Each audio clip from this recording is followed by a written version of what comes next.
Anatu si sosobare, Anatu si sosobare, Anatu si sosobare, Anatu si sosobare, Anatu si sosobare, Anatu si sosobare.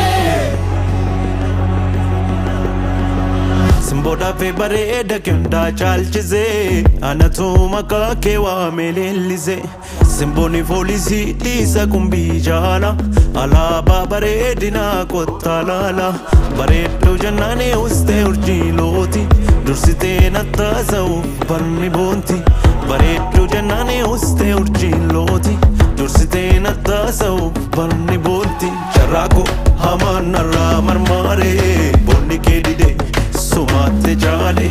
dalara goren sagale lale. Anatu si sosobare,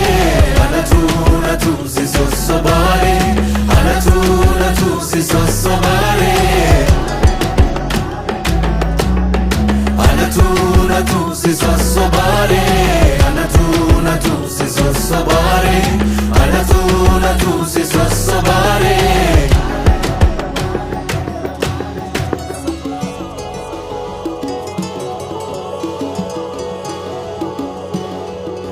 Adunni anoltu galgala dallatte dachaa silowwani maala kamsii godha barana afaan sheenatte majarana akkuma taatun wallaalee alaafaa malakee daawwadhe kaa'ee dhiisee galuuf jaalala erguman boontuu argadhe carraaqoo hamaan narraa marmaaree bonni kee didee Sumate jale, dalaraan goreen sagale lale. Anatu si sosobare, Anatu si sosobare, Anatu si sosobare, Anatu si sosobare, Anatu si sosobare, Anatu si sosobare.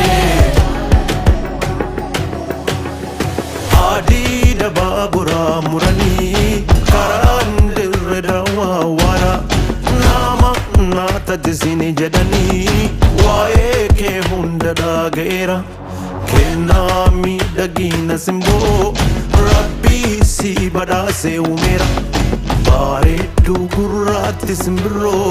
jalala ke jechani kufera Anatu si sosobare Anatu si sosobare Anatu si sosobare Anatu si sosobare Anatu si sosobare Anatu si sosobare Anatu si sosobare